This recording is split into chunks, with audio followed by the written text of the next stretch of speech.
This is Unsung History, the podcast where we discuss people and events in American history that haven't always received a lot of attention. I'm your host, Kelly Therese Pollock. I'll start each episode with a brief introduction to the topic, and then talk to someone who knows a lot more than I do. Be sure to subscribe to Unsung History on your favorite podcasting app so you never miss an episode. And please, tell your friends, family, neighbors, colleagues, maybe even strangers to listen to. When Guglielmo Marconi sent radio signals over a mile away from his father's home in Italy in 1895, the signals weren't the latest rock music, but rather the dots and dashes of Morse code. By December of 1901, Marconi managed to send a radio signal, again in Morse code, 1,700 miles across the Atlantic Ocean. On Christmas Eve, 1906, Canadian Reginald Fessenden transmitted voice signals in a Christmas concert from 400-foot towers in Massachusetts to the United Fruit Company ships in the Atlantic Ocean, finishing the transmission by wishing them a Merry Christmas. By 1927, the proliferation of poorly regulated radio stations in the United States led Congress to pass the Radio Act of 1927, which was signed into law by President Calvin Coolidge on February 23, 1927. The act created a federal radio commission that would grant licenses to stations that could show themselves to be, quote, in the public interest, convenience, or necessity, unquote. In 1934, with the majority of American households now owning a radio receiver, Congress acted again, passing the Communications Act of 1934, signed into law on June 19th of that year by President Franklin D. Roosevelt. The act replaced the Federal Radio Commission with the Federal Communications Commission, FCC. The FCC established the first FM broadcasting band as of January 1st, 1941. When FM didn't grow as quickly as anticipated, in part because of World War II, the FCC introduced Class D non-commercial education licenses in 1948 that colleges and high schools could use for their low-watt stations. Of course, college radio stations pre-existed the Class D licenses. As early as 1912, St. Joseph's College in Philadelphia had an experimental radio license. WRUC at Union College in Schenectady, New York, claims to have been the first commercial college radio station in the country, dating its AM broadcast back to October 14th, 1920. Although several other campus radio stations dispute their claim of being first.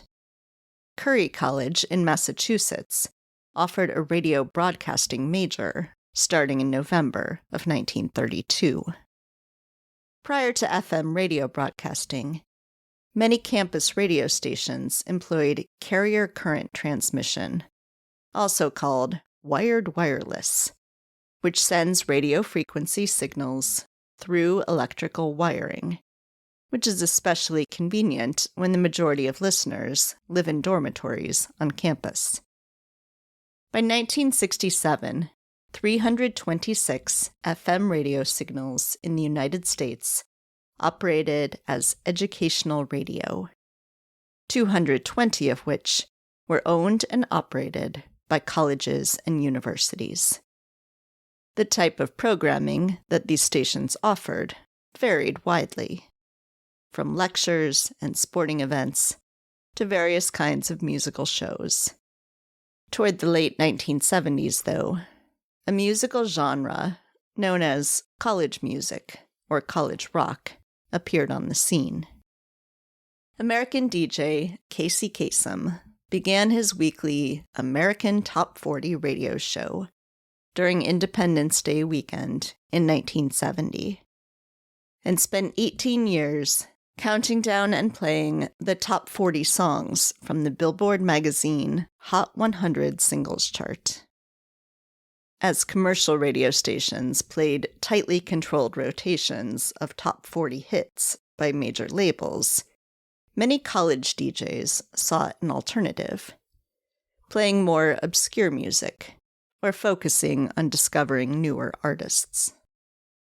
One band that got a boost from college radio was U2. Before U2 began selling out stadiums, there were 4 teenagers who stopped by WMBR at MIT for a visit in 1980, and who appeared on KFJC at San Jose State University in 1981 in support of their first album, Boy. U2's singles, I Will Follow and Gloria, were hits on college radio. Ironically, U2 lead singer Bono later told Fordham University students, quote, I joined a rock and roll band so I could get out of going to college, unquote. The band whose success is perhaps most closely associated with college radio is REM. REM formed in college town Athens, Georgia, early in 1980, around the same time that the University of Georgia's WUOG increased its wattage and leaned into its connections to the local underground music scene.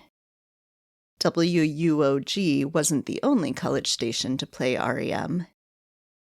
The band visited college stations like UNC's WXYC on their first regional tour, and then continued to visit college radio stations throughout the country. After REM signed with Warner Brother Records in 1988, some college radio stations stopped playing them, viewing them as too popular and mainstream, with one WUOG DJ saying, quote, REM is beyond college radio, unquote. Although major record labels knew that plays on college radio often were not going to translate to huge record sales, they did pay attention to it, recognizing by the late 1980s the role of college radio in discovering bands that could later make it in the mainstream. Not all college radio stations turned toward alternative rock, though.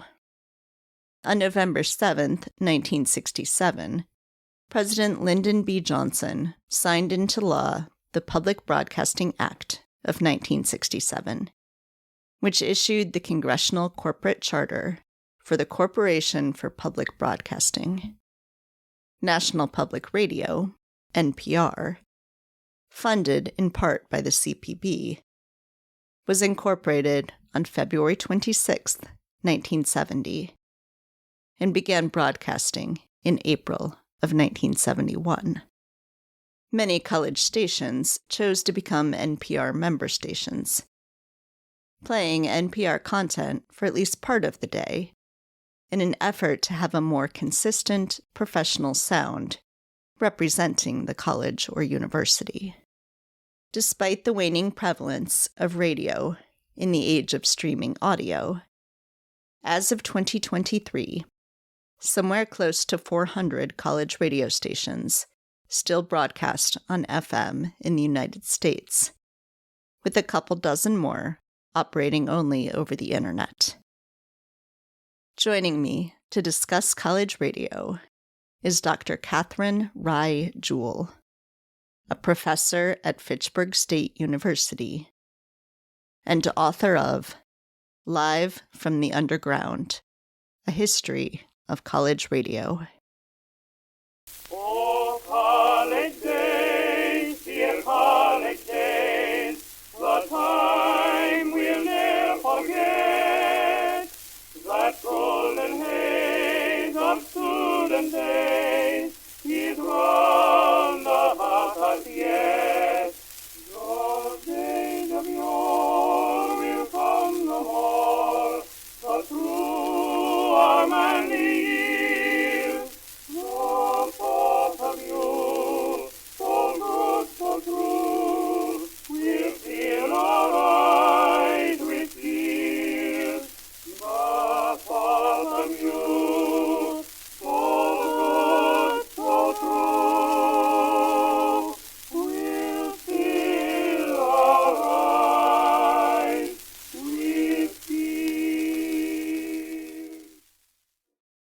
Kate. Thanks so much for joining me today.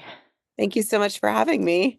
Yes, this was a really fun read, so I'm excited to dig in and talk to you a little bit about it. And of course, covering the time that I was in college, when we're looking at college, is always an exciting, sort of bit of nostalgia for me, as I'm sure it was for you writing it. So I wonder if you could talk just a little bit about sort of how you got started on this book, why you wrote it. It's your second book, so why this topic, and how did you kind of get started on it?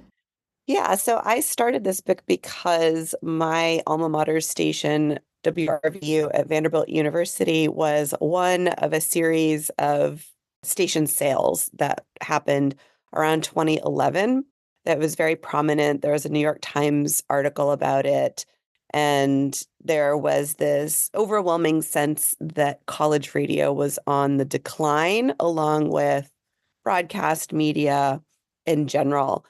And in the process of losing that station, I started asking questions about, well, where did this thing come from that we were so attached to? And how was it that Vanderbilt University or any university let college students on the airwaves to create these really kind of all over the place stations where, they're very eclectic in nature. No one station looks like another station, even though they have very similar programming practices, a lot of times around block programming or free-form programming or bringing community members in. It's a very kind of bottom-up process. I'm like, how did that even happen? Where did that come from? And as I started looking around to sort of make sense of what was going on at Vanderbilt, I realized that there wasn't any national history of college radio. And luckily, this tied into my area as a historian, which is political history, first and foremost. And college radio is a political phenomenon. It's created by the federal government through FCC regulations, through the shaping of the idea of educational radio. And then it's also the product of the politics of institutions, in this case, institutions of higher education, that were trying to execute certain political and social projects through radio, creating sort of connections between, we call them town and gown, between the university and the larger community. And radio stations were a really important part of forging those connections. So as I began to dig, I started to realize just what a political story this was, and that it fit actually very well into my identity as a policy political historian wonk, I guess. So let's talk some about the research, because there must have been a ton of research that went into this book. And of course, you're looking at college radio, which I'm sure did not always keep great records. This is, before college radio would have been online. It probably wasn't always recorded. So what does it look like to look into this history? Where do you find this information? How did you even figure out which stories to tell? So I really benefited in launching this project from some advice by a friend of mine at Fitchburg State. And she encouraged me, as my coworker, Christine D. She said, for your next book project, try and find something where the records are going to be relatively accessible, where you're not going to have to go on fact-finding missions, or they're small collections, you can one-day research trips, things that you can fit into your schedule here and there, or that are online digitized. And so the first place that I went to look for, is there a history here that I can really talk about that's going to be documented, was digitized student newspapers. So that was a place where I could go and get a sense of, did a station have controversies or conversations that were kind of rising to the attention of the university community as a whole. So those are usually my first stop if I didn't see an archival collection, which they're fairly common to have archival collections, but they tend to be fairly limited in scope because we are relying on college students to realize that they should box things up and send them to the archives. So it's very rare to find an extensive collection that in an archive that covers the station's entire history unless, unfortunately, that station has gone away. That's where I would find the more complete sets of records. So obviously, I didn't want to find that, even though I did.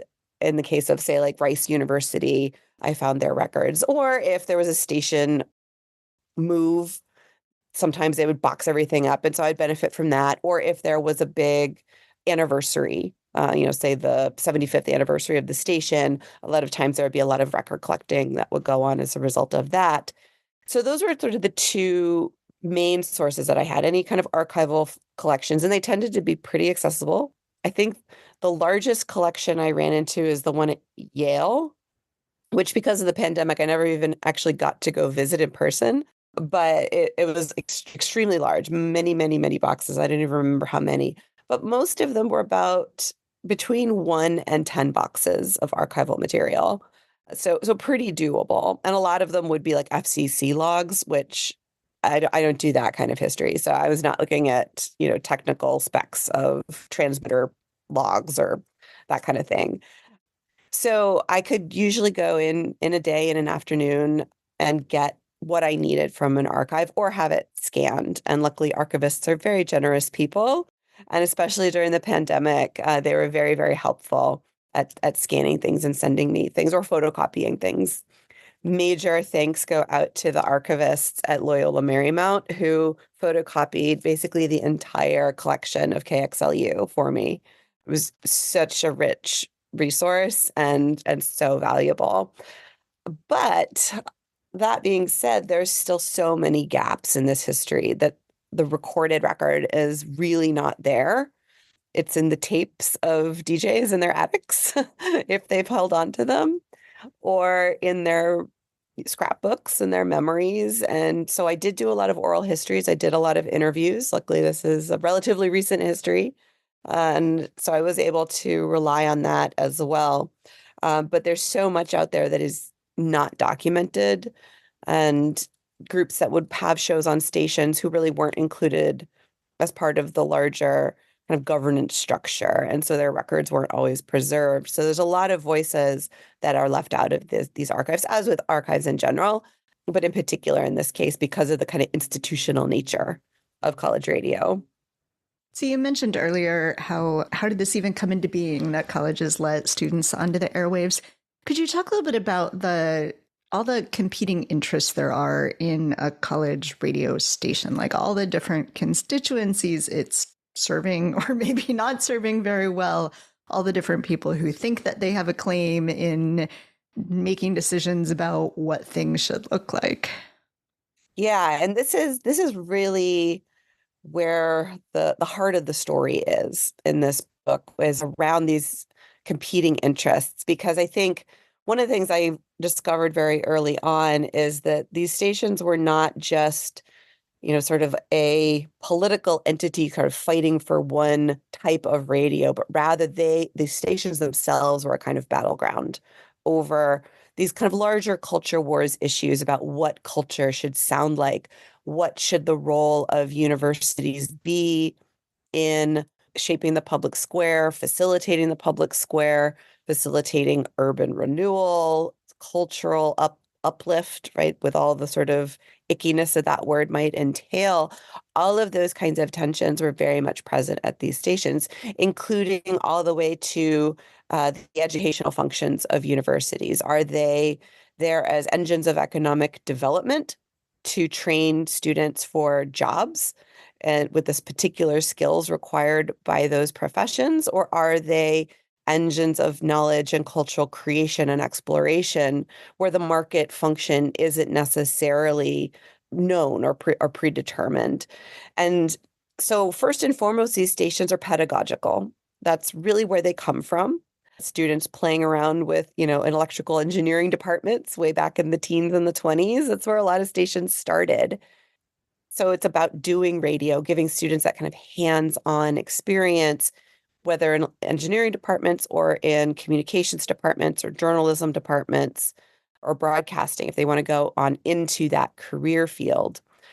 The thing is, though, that they also embody sort of the liberal arts functions of universities as well, which is about providing a space for students to find their voice, to figure out how to express themselves and putting together a radio show or exploring a genre of music that they might not otherwise have thought to explore, or connecting with community groups or activist groups or political issues, having conversations on the air. All of those groups had legitimate claims to these stations from within the universities.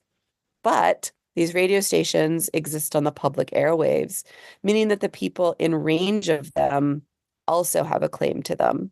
And so, as a university occupying space in a city or an area, because not all universities are in cities, the people surrounding the universities, could pick them up once they're on FM if they weren't AM carrier current stations. And for a long time, most universities really valued making that connection with community members. Not all, and it had oftentimes was very fraught and contested. And they, but they at least valued having those kinds of connections. And I think that's where the real danger is in any kind of decline of college radio, is in universities no longer valuing having that kind of connection. So whatever the pedagogical function of the station is, if it's in that larger conversation, there will be that back and forth. And, it might not always be pretty, but it would at least give the station some kind of claim to being a public forum over these larger issues. But at the same time, students don't always agree. Surprise. College students, it can be a very contentious lot. And a lot of them have really legitimate claims to critiquing these stations as kind of normative mouthpieces for a certain idea of what campus culture would look like.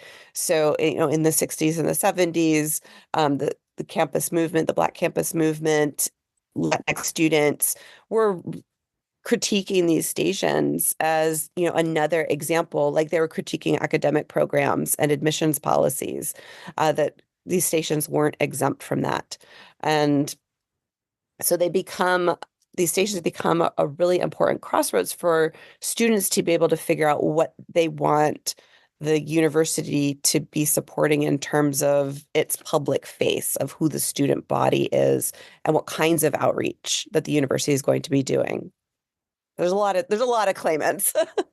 Yeah, well, so another point of contestation there is that these are often funded at least partially by student fees, students paying fees, maybe other institutional money, sometimes donors, but then the license holder is the university or university administration and not the students. So can you talk some about the ways that plays out and the way that the FCC will end up siding with the university over the students because of that?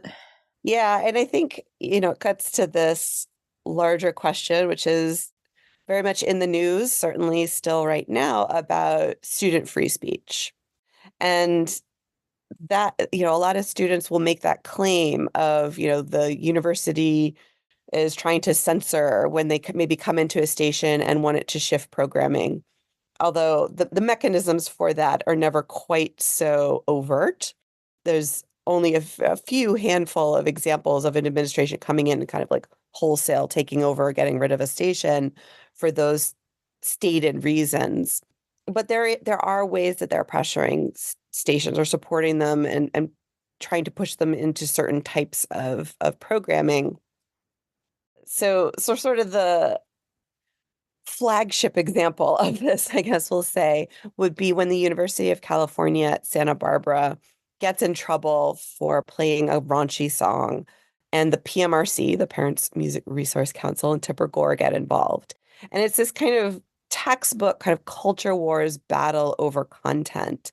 And at first, even the university tries to claim, well, this is student free speech. We can't get involved because it's a student publication. And the FCC is like, no, like that doesn't apply at all because it's the public airways. We regulate it.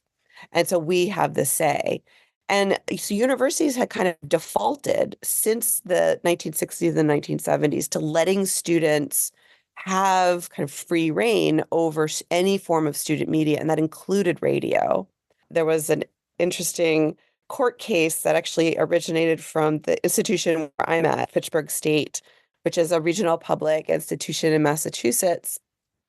In 1970, students sued the university president because he censored the student newspaper. And it went to the district court. Judge Garrity, he of the busing decision and that led to busing in Boston, he ruled that the university acted improperly and couldn't cancel this publication of the student newspaper, which included they reprinted an Eldridge Cleaver essay, and he thought this was very offensive, and so he tried to stop publication. And UCSB actually cited that case in trying to defend against the PMRC, and it just didn't fly. It just doesn't work when you move from the print into the broadcast media. And so you see universities kind of trying to catch up with this very visible space of college radio as it gains a lot of prominence in the music industry, that a lot of people weren't really paying attention until college radio became this, sort of renowned place for kind of cultural exploration and being out there on the fringes of musical experimentation. And that really kind of puts them in the center of these larger culture wars battles. Of course, at the same time that universities themselves are much more in the crosshairs of those kind of content-based culture wars battles. So let's pick up on this musical experimentation piece. And I think it's so interesting to think about the format of college radio, and that you mentioned block scheduling earlier, and how unlike the radio stations that, especially today, we might be familiar with because they're so commercialized and all owned by the same people, where it's like, this is the format that this radio station is going to play this kind of music 24 hours a day. What does this look like? What do college radio station programs look like? And how does this lead to this relationship with the music industry, both record labels, but then also actual musical groups themselves? Yeah. So the thing about college radio is it's this really wide-ranging set of stations. So you can have, say, Fordham's radio station in New York with 50,000 watts, which is, it's very professionally run. That was a big point of contention. It's a piece I had to take out of the book, and I'm going to be using in a future publication. But there was all sorts of protests over the professionalization of that station, basically becoming more of an NPR type station. So professional run commercial stations, most of the Ivy League stations are actually on the commercial band. They sell advertisements, even if they are still kind of free form, all the way down to these little 10-watt stations without any kind of programming ethos whatsoever. It's just sort of whoever has a show, come in, do what you want. So there's all sorts of different ways that they're set up. Some have a real desire to emulate commercial radio because that's what the experience that they want to give their students. But collectively, in the early 1980s, this idea of college radio as being alternative radio that develops in the 1970s, and that I don't mean alternative rock, I mean just alternative to what's on commercial radio. That college radio develops this reputation collectively that it is where you can go to find genres that aren't getting picked up into the way that FM radio is being divided up across formats. We get the rise of what we will come to think of as narrowcasting, of dividing the broadcast spectrum up so that this station would play to this particular demographic only. And then you go down here to hear this demographic, so this is where we get country radio, urban radio, AOR, album-oriented rock radio on the commercial spectrum. And so college radio is where you could go to find reggae and funk and jazz and weird noise music at night, or classical music, or eventually the sounds of punk rock and new wave, which would eventually be picked up in commercial formats. But there was this sense that college radio was a place where you could go to experiment with these different types of sounds. And the music industry starts to pay attention to that as it faces some financial issues in the late 1970s, along with the rest of the nation. It starts cutting back some of its college radio promotions. But by the early 1980s, it starts to incorporate college radio more into its business model as a place to test new product. We'll call it product, because that was certainly the way that they thought of it. At the same time that those stations are starting to value reaching out more into these underground scenes and do the work of exploring new music and featuring local sounds so that it gives record labels a place to find new talent as well. And so those stations are also paying attention to professional practices like reporting their charts, tracking what they're playing to sales at local record stores. So they're really engaged in a form of professional tracking in ways that the music industry values and the music industry is promoting. So you get the rise of a publication like CMJ, which publishes biweekly tip sheets that are tracking what college radio stations are playing. And so that gives, the student music director a lot of power to say, here's the music that our listeners are requesting, that our DJs are playing, and it's getting reported and pulled up into an industry publication that is getting a lot of attention. And you go from this kind of messy landscape of college radio into something that has real commercial power in just a matter of a few years, really.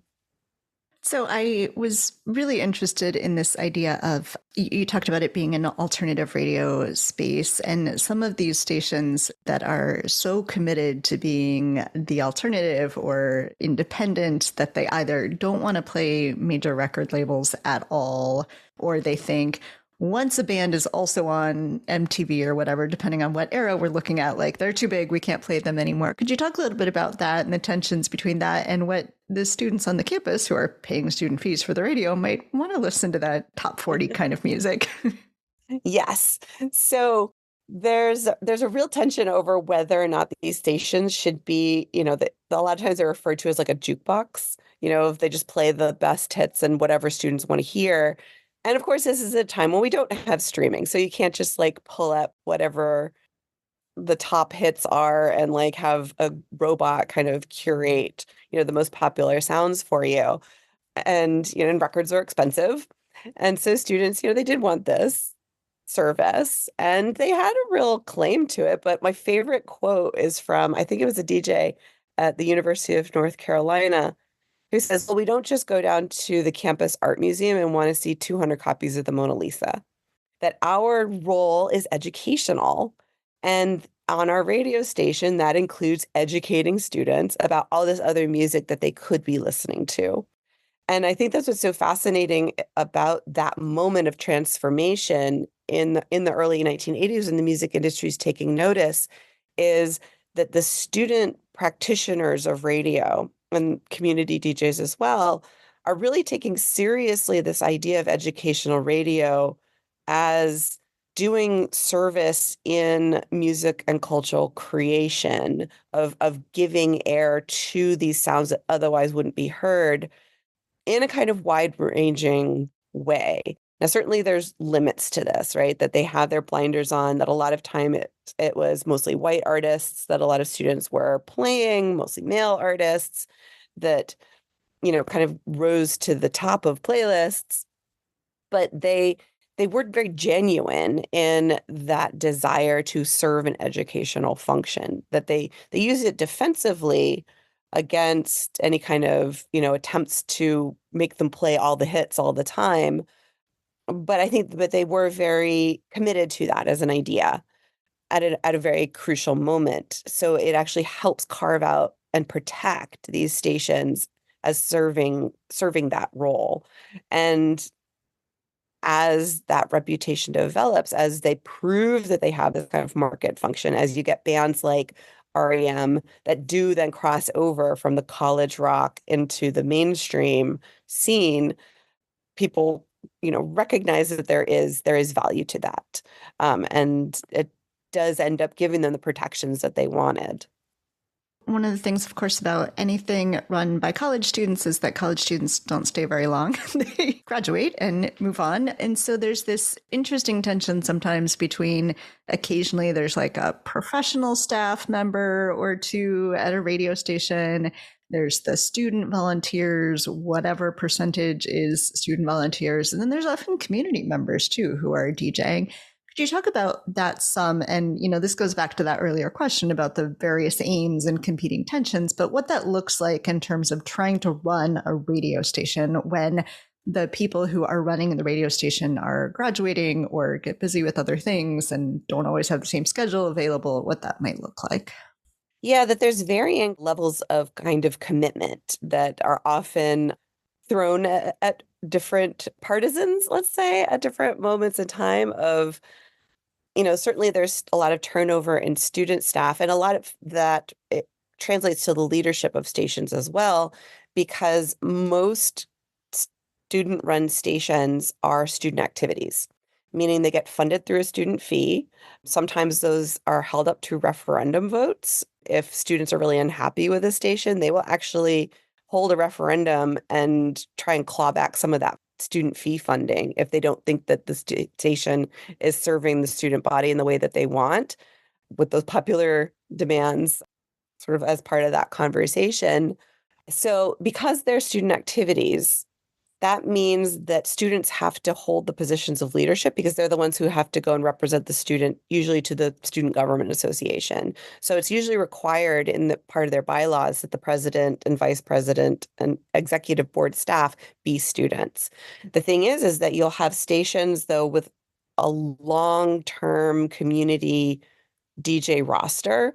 So the local station here in Boston, MIT's WMBR, that's one of those stations where there are programs on there that have been on for 40 plus years. And sometimes there are DJs that have been there that whole time. So they know that institutional history deeply. They're deeply connected to the communities that those shows serve. And so where the real tension arises, where you may get, a certain group of students who come in who maybe have a different vision, and they're the ones in the position of power. And so they can change the hours of those shows. They can kind of displace those DJs. Or in the case of, say, what happened at my radio station, administrations can come in and change the rules about who gets to participate and make it student only. And a lot of stations are student only. Not every station brings in community members, but that really is at the discretion of the institution as the license holder. And that was the first sign that the institution had it in for the station, was that they first got rid of all of the community and alumni DJs. And this is in Music City, Nashville, Tennessee.